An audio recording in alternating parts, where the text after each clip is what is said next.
Hey guys, before we get started with this week's video, last week we had a problem with somebody who passed a comment on one of the videos that will not be mentioned, the person will not be named, but it was a hate-spreading message, and that is something that will not be tolerated on this channel. It's hard enough to keep this channel going with the censorship of conservative voices as it is. So you spreading hatred, you spreading racist views, you spreading just overall just hatred more than anything, you will be blocked from the channel, your comment will be removed, and if it continues, you will be reported. Thank you. Hey guys, welcome back to the Elephant in the Room podcast. I'm Dakota. I'm Steven. So this week we're going to be discussing a couple things here. Mostly some shootings that have happened, some incidents that have gone on. Because we're on a bit of a time restraint today, so we'll keep it pretty simple, but it will be no less entertaining than it is as usual. I can promise you that. So the first one we're going to talk about is a man was shot by the Kenosha Police Department. His name is Jacob Blake. He, as of the time of this video being filmed, is in the hospital in the ICU. He was shot 7 times by the Kenosha Police Department. Well, after the first 10-second clip was released, all hell broke loose that night. Not even a couple hours after, all hell broke loose, started burning businesses and all, throwing rocks, throwing bricks, as usual. You know, your standard Black Lives Matter Antifa. And so, over this past week, more and more information has been released. A Department of Justice statement was released. He was armed. He had no business being there. To begin with, he instigated the fight that the police were responding to by taking a set of keys. And as he was walking around the vehicle, if you see the video that I'm referencing here, he pulls what appears to be a karambit knife. And it is a short-bladed knife. It has a curved handle and a curved blade. And he walks towards his vehicle, gets into the vehicle, and it proceeded to be shot 7 times. And the DOJ released that the police department found the knife laying on his floorboard.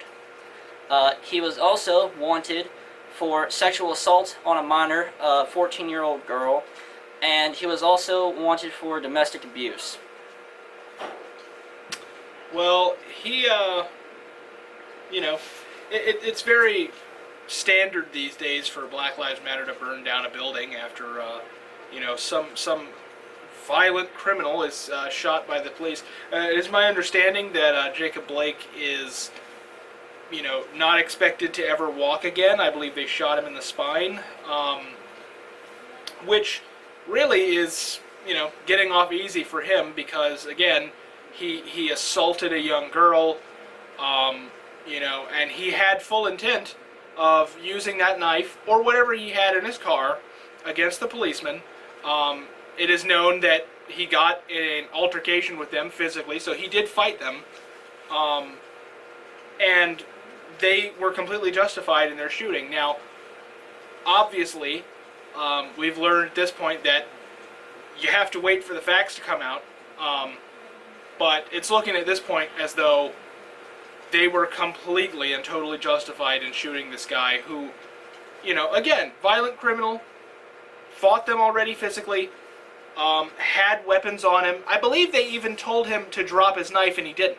So all of these factors go into, the shooting, and the little 10-second clip that you see is not all that there is to know.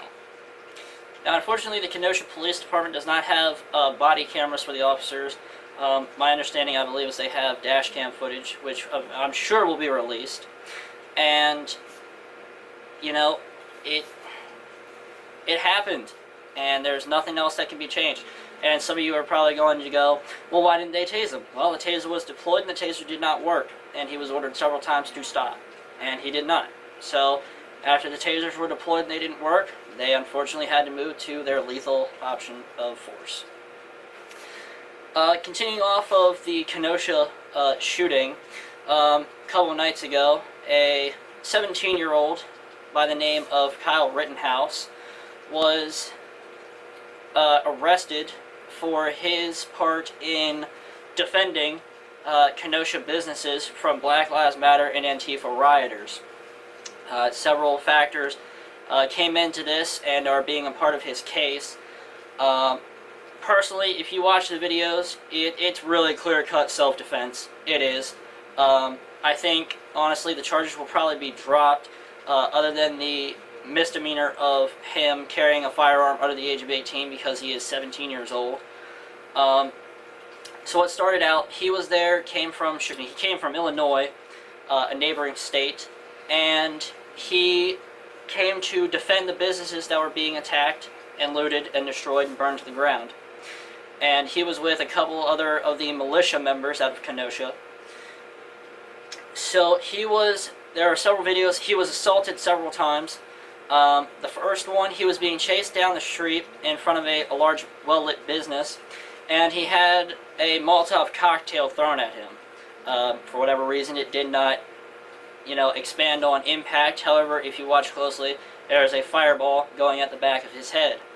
One of the gentlemen he shot was brandishing a handgun, and there are pictures of that, and he ended up being shot in the bicep, and that comes later down the road. The first shooting was of a guy. He was shot in the face by Kyle because as he was running away, he had the Molotov cocktail thrown at him.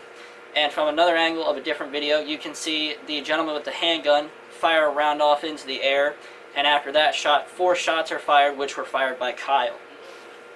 And he attempts to render aid, has a mob come after him again, and he takes off running.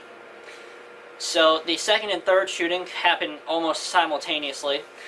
He's being pursued down the street by an angry mob again, and one of them, he trips, he gets kicked in the back of the head. The guy who kicked him in the back of the head was missed when he fired his rifle.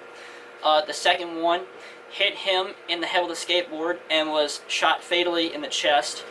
He managed to stumble off a couple of steps before hitting the ground. And the third gentleman, the one brandishing the handgun, he went after Kyle, and while he was on the ground with his handgun, and tried to get Kyle's rifle away from him, and he was shot in the bicep. He survived. The gentleman who was shot in the head and the gentleman who was shot in the chest are dead. Now, each of those 3 gentlemen have criminal backgrounds. One was a convicted child molester. So, he continued to cause problems, cause mayhem, cause violence in his local area, and he was shot for it.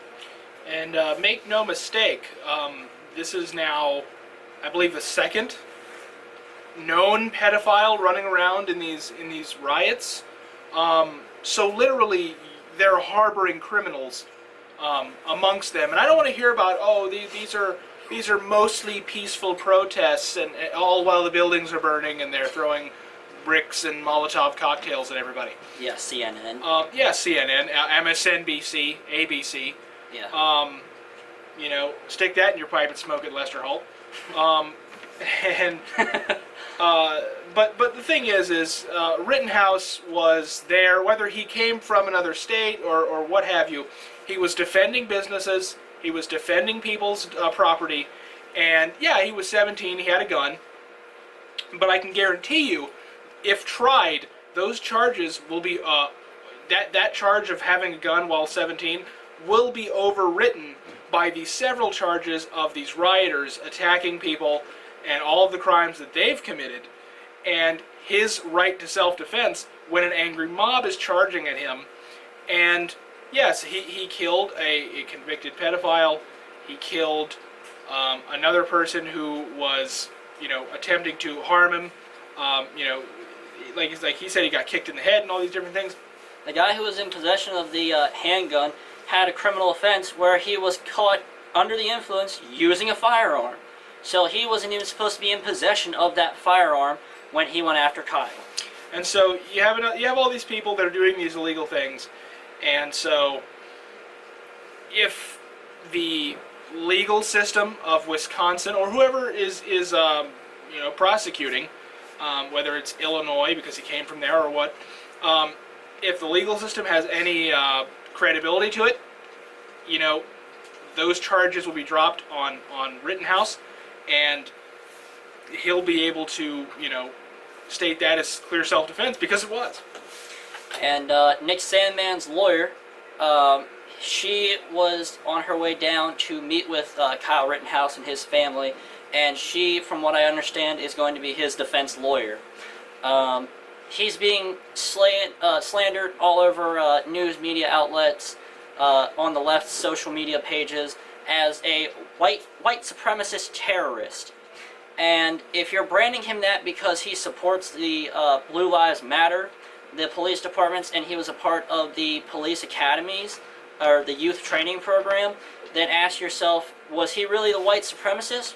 Or are you just brandishing him that because he was white, crossed state lines, and was in a police training program? Which would make you a racist. Exactly.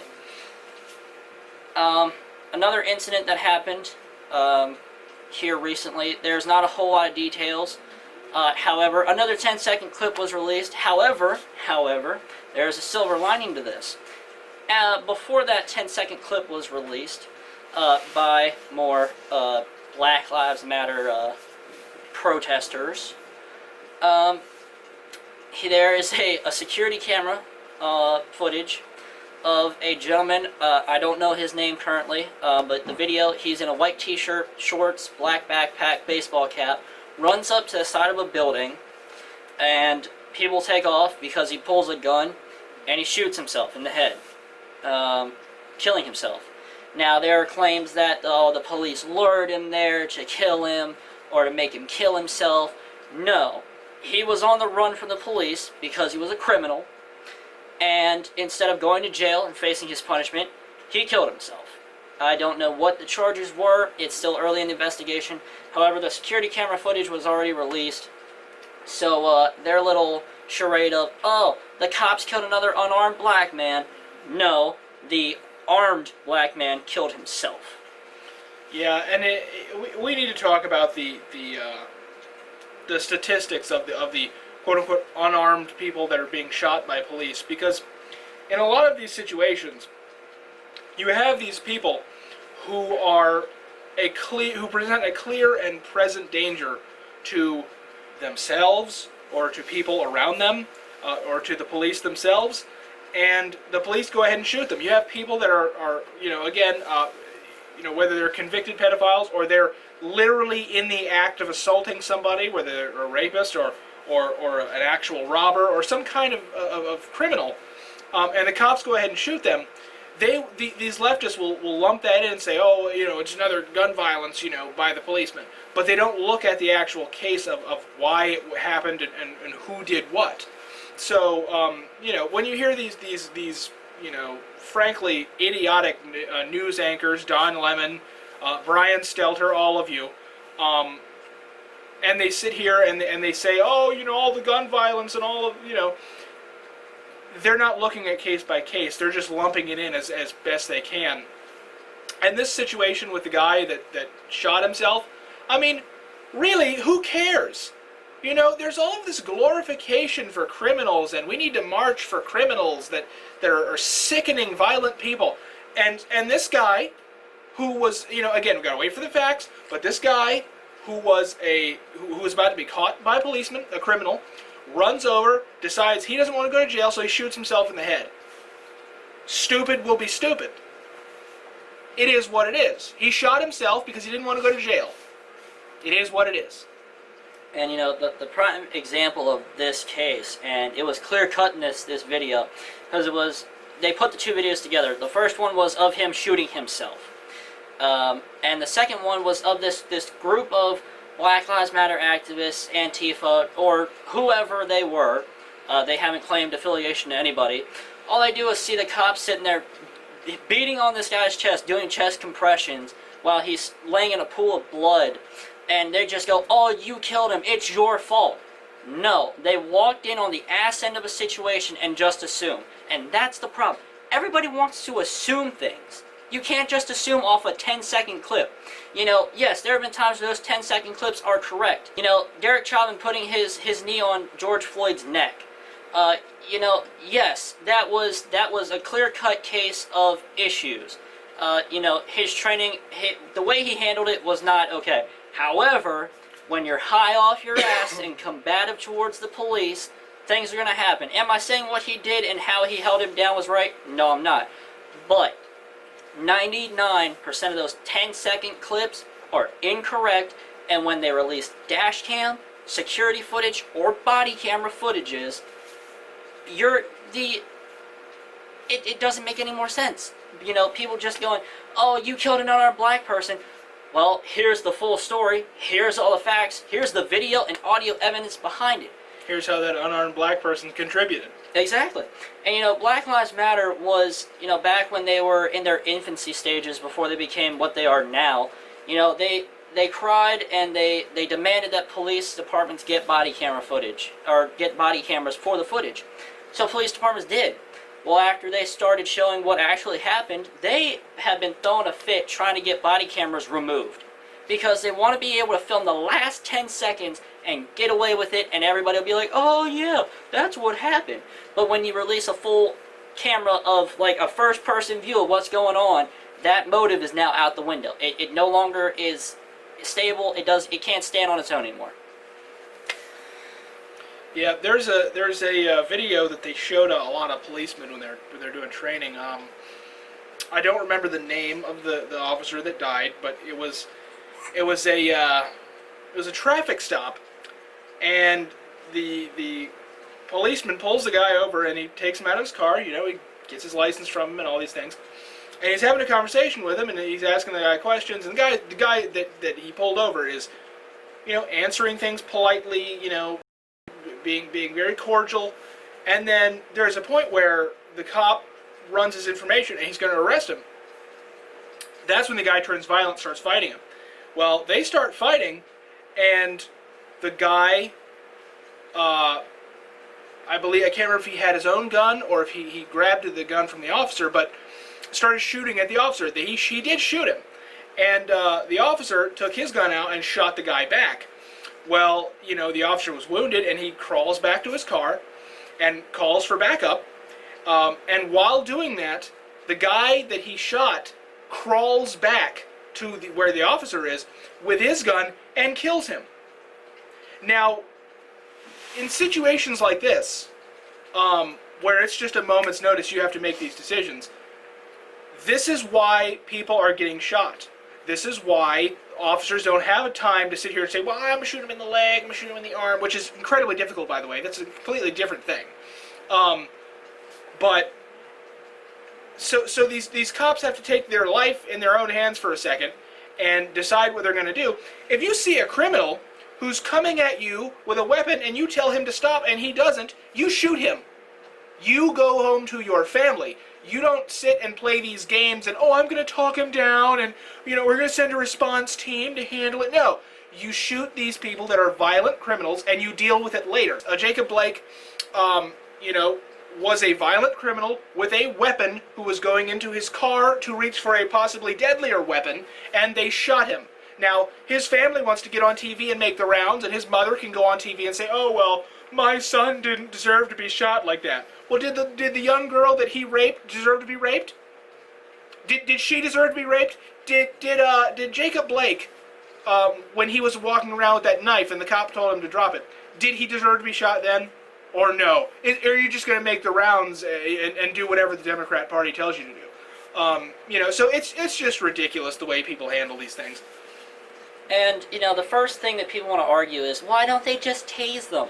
Well, they've had several, there's probably hundreds of clips on YouTube that you can go look up of taser failures. The taser doesn't discharge properly. One of the prongs hits and the other prong misses. One of those prongs doesn't make contact. It doesn't work. It doesn't discharge. Both prongs have to make contact with the subject to actively put down that person with non-lethal force. If the person's wearing thicker clothes, like today, I'm wearing a button-up and a tank top. If it only hits the button-up and it doesn't, you know, penetrate both layers of clothes and my skin, I'm going to keep being able to do whatever I'm doing. So, you know, if it's winter and people wearing big, puffy winter jackets or hats and gloves and tasers deploy, it doesn't mean that they're going to get right through the thick fabric. And some of those coats are really thick. I mean, they're puffy. It's meant to keep you warm. You know, it's not going to deploy properly. And sometimes you don't have that split second to go, oh shit, my taser didn't work. You know, if he's getting too close, you know, and he's brandishing a weapon, she's brandishing a weapon, whatever you want to have at it, you're not going to go for your less lethal option first because they're coming at you with a lethal option. You know, if I don't care who you are, if I was a cop and I stopped you on a traffic stop and you came at me with a deadly weapon or you pulled a firearm or what looked to be a firearm, case closed. I'm going to drop you where you stand. I'm going home to my family. And, you know, if not, and you let that criminal get that upper hand, you're going home in a body bag. And then you're going home under a flag. Yep. So, all of these people that, including the family of these criminals, that want to pretend as though, you know, they've done violent offenses, and then all of a sudden, when they die, they get shot by these policemen after not following the orders. Then it's, oh, they were such a good human being. Oh, they, you know, I mean, hell, they might as well, when George Floyd died, they might as well have just put a, you know, picture of his high school yearbook up there. I mean, because that's what they do, you know. They're turning these people into martyrs. Turning people into martyrs when they are absolutely not worth the rioting, the death, all of the things that go on following the riots of these people. And it's just, it's sad, it's sickening, it's sad, and, you know, the fact of the matter is that, you know, people want to talk endlessly about, you know, how police need more training and things like this. You know, what kind of training do you have where at a moment's notice, the drop of a hat, a criminal's coming at you with a violent weapon and violent intent, and you know, you either have the choice of shoot him and end his life right there, or, you know, struggle with him or try to escape or some kind of other thing. No, you have to do what you have to do so that you can be alive. You know, if somebody is a violent criminal and they've gotten to that point where they're now going to try and kill you, all bets are off, and you got to do what you got to do. Exactly, and you know, it's not just black people that are making these poor choices in which cops are shooting at subjects who pull weapons.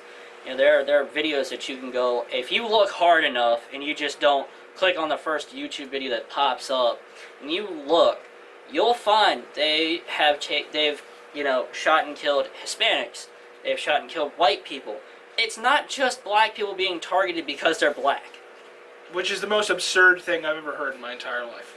You know, if black people will just comply, and just like everybody else, if we treat black people like grown adults, like everybody else, you know, and they just comply with what the police officer is telling them or asking them to do, look at that, you survive.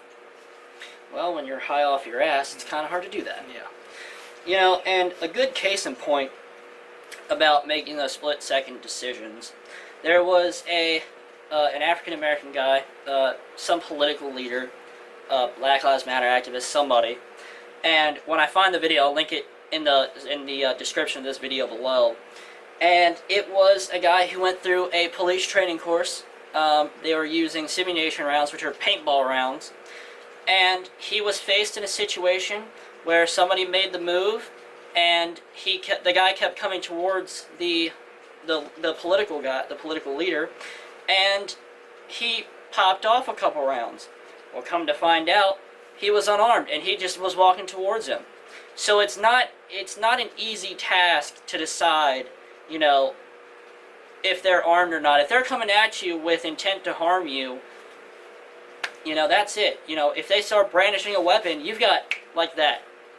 Because if not, and you don't think like that, guess what? It's your life. You know, and it's not a joke when people go, it's a split-second decision. It is. And that video is case in point about how quickly, you know, these cops have to react. So, like I said, when I find that video, I will link it in the description below. You guys can go watch it for yourselves.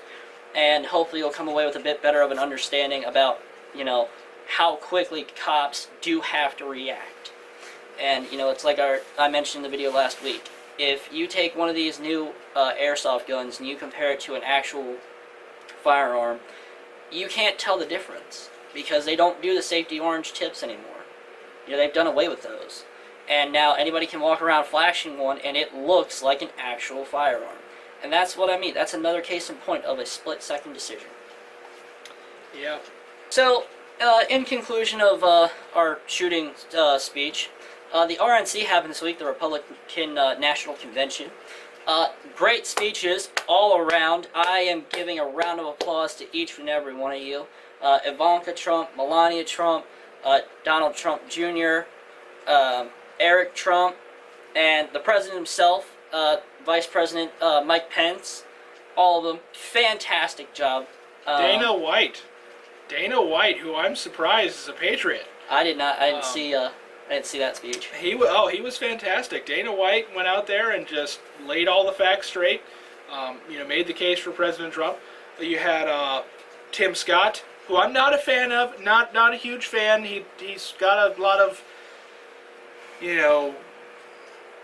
policies that seem very left wing to me, but I'm not a huge fan. But he did okay. I loved Vernon Jones, former Democrat.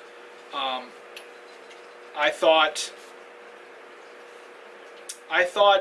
Nikki Haley was a bit, phoned in. Didn't love it, and I'm sure a lot of people didn't.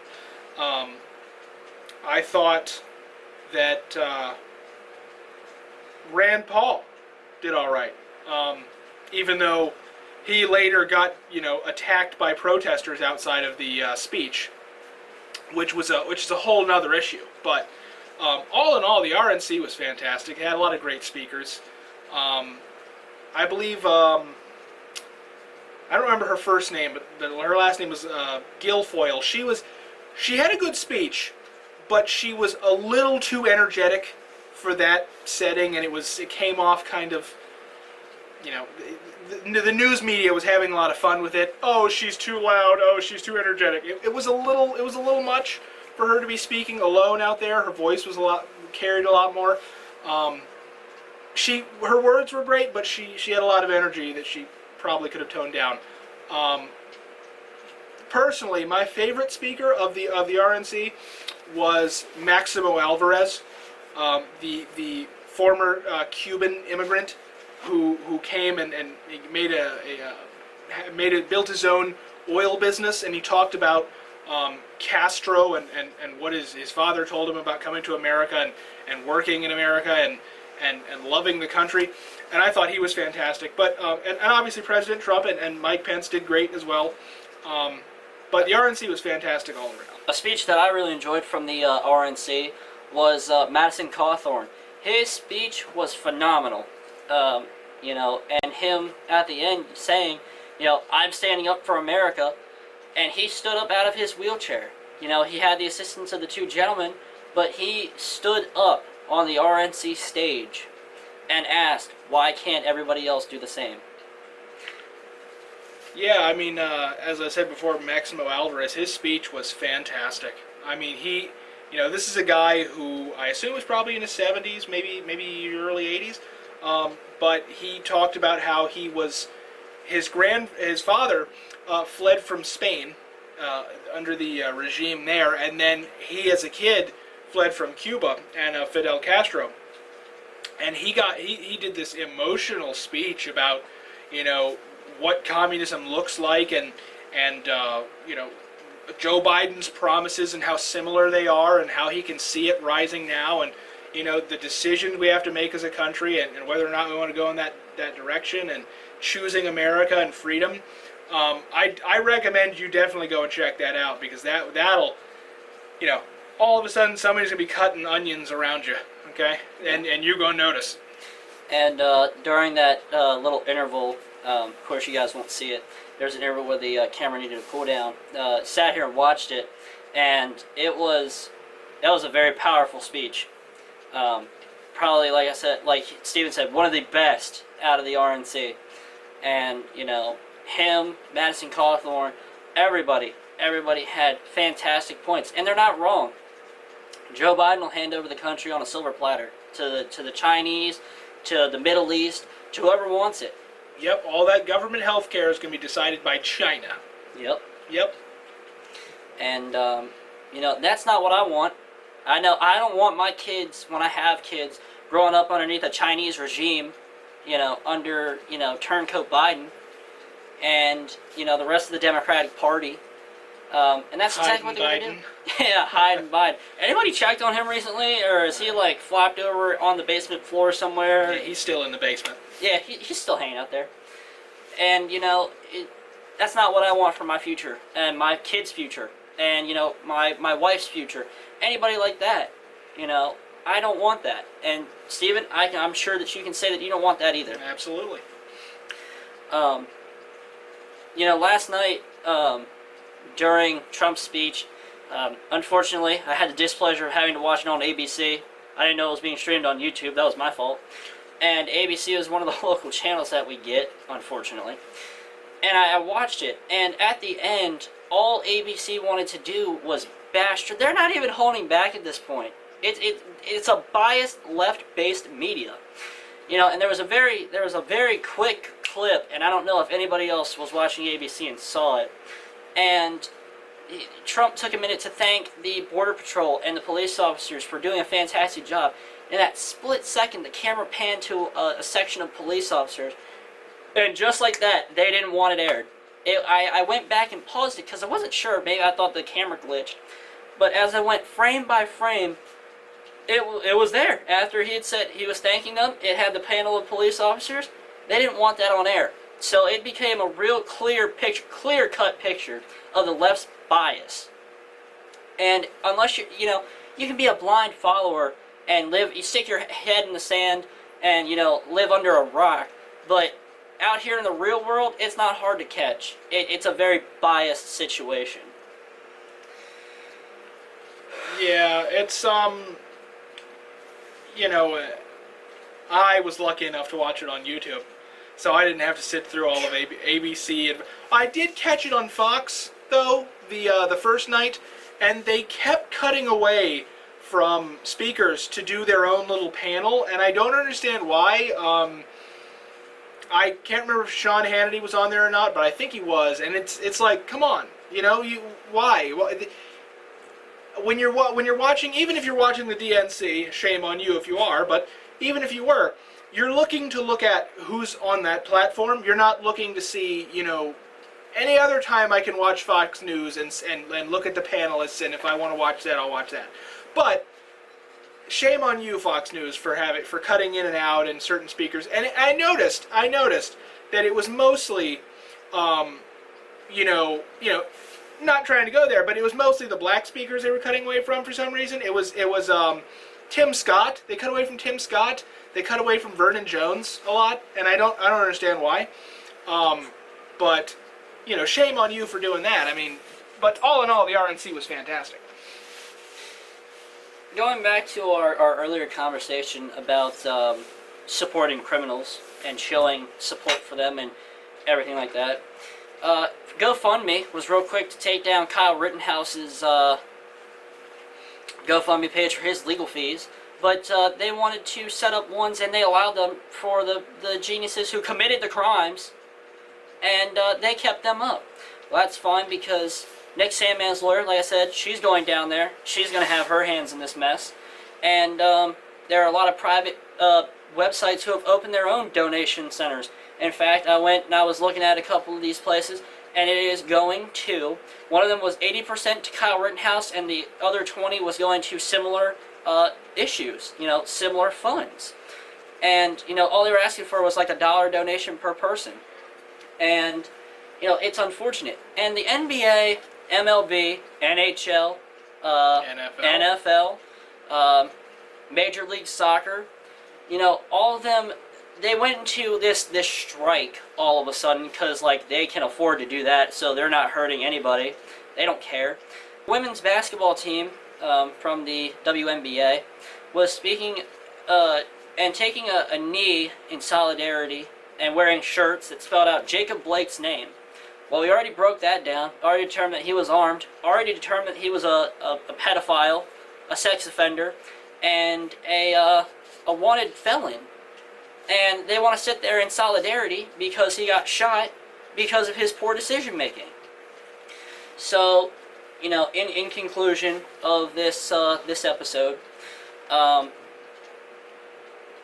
it's it's sad. You can't defend yourself anymore without facing legal repercussions. Kyle Rittenhouse is innocent. He didn't do anything wrong. Cops are unable to do their jobs properly because every time they do, they're abandoned by the lawmakers. Exactly. Everybody who has a position of power turns their backs on the police department. The same police departments that go to bat for them every day when those officers wake up and put that uniform and that badge on to save their cities and protect them while they sleep at night, just to turn a cold shoulder to them and pretend like they don't exist. And it's pathetic. And these cops are walking away from these jobs. And I hope they continue to. Honestly, Yeah. I do. Because they don't need to be risking their lives in a thankless job for people who don't appreciate them and who will sell them up the river the second they get the chance. They will. And there was an audio channel released from Atlanta back when Atlanta had their blue flu go through, where officers in the 6th divisions were leaving. And there was a gang shootout, and several of the officers said, screw it, over the air. They were like, let them shoot each other. They said, let it happen. And after that, they kept going, dispatch any available units. Nothing but radio silence. And no one responded to that call because they knew the second they stepped foot onto that call and took out the shooters, all hell was going to break loose, and they were going to be thrown under not just the bus, they were going to be thrown under the whole set of rear axles and ran over and backed up and ran over again. And it's pathetic. The New York Police Department, they're seeing all-time highs in retirements because the cops are tired of it. And, you know, the NYPD, they just gave their endorsement to President Trump because they're tired of the Democratic leadership by Bill de Blasio and, you know, any of the other high-end schmucks there in New York City. And it's, you know, I hope it continues. I hope that when, you know, people call for help, the same people out fighting against the police there in Kenosha, after those 3 got shot, I tell you what, guess who they were calling for, crying for, and screaming for? Kenosha Police Department. The same ones they're out there burning buildings down over because their comrades and their associates got shot. Yeah, it's a shame. It's disgusting that the police departments are being left behind this way. The fact that there is even a movement to try and defund law enforcement. You know, who's the first one to call the police when things turn real in the streets? It's these Antifa rioters. It's these Black Lives Matter people. The ones that are out here assaulting people. When patriots hit back and they get tired of people, and it's coming soon. When they get tired of people assaulting them, when their families start going hungry because they can't open their businesses up because of the fake coronavirus stuff, when they can't start going out and doing what they want to do, and the Black Lives Matter rioters and the Antifa people come by and they start throwing stuff at their houses, and the American patriots rise up, they're not going to care when you call them white supremacists, no matter what color they are. They're not going to care what you say because it's going to be too much to handle at that point, and all bets are going to be off. You know, Antifa and Black Lives Matter, you all are the first ones to push defunding the police department and demanding that the people of these states, of these cities, be allowed to patrol and be allowed to defend themselves. And what Kyle Rittenhouse did was defending himself from your attacks. And the minute it happened, the minute those rounds were fired, the minute that those bodies hit the floor, you all cried for the police department because you knew what he was doing was right and you knew what you were doing was wrong. And I will not change my stance on this. You throwing bricks into buildings, you throwing Molotov cocktails, flipping and burning squad cars, attacking police officers with heavy objects, surrounding armored cars with firearms. It will not continue to be tolerated for much longer. The American patriots will stand up, we will get tired of what you are doing, and we will take this country back from your terroristic acts. Yep. I mean, you can find the videos everywhere. There's 1,000 of them. People saying that they're ready to start. They're ready to start getting involved physically with these people. The second they get involved physically with them, the news media runs to the presses and goes, "Oh, all the white supremacists are out now. They're attacking the peaceful protesters." Really, CNN? You ran a headline saying fiery but mostly peaceful protests? You're all dummies. You're all idiots. The way that you behave on TV and sit here and pretend like people are really that stupid. Some of them are, but most of them are not. And you really had to run the fiery but mostly peaceful headline while the building is burning behind the reporter. I mean, are you kidding me? So in conclusion of this here, this video, Kyle Rittenhouse, a lot of Americans standing behind you. I'm standing behind you. What you did was take the first stand against Antifa and against Black Lives Matter terrorists. You defended these businesses, and unfortunately you went to jail for it. But you have some of the best lawyers and some of the thousands and thousands of proud patriots behind you in defense of you and what you did. You know, Kenosha Police Department, I hope you all continue to help protect and serve. And, you know, as it is a thankless job, we want to take the time and thank you to all police departments across this country. Absolutely. From sea to shining sea, from coastline to coastline, and Alaska and Hawaii. All you police officers, we are thankful for what you do, and we will support you always. We will not continue to support the Antifa terrorists and what they're doing. It is not okay, it is not right, and we will not stand behind Democrats who want to defund you. Thank you all, and we appreciate your dedication to this great country. Remember, keep America great, and stay tuned for next week's episode.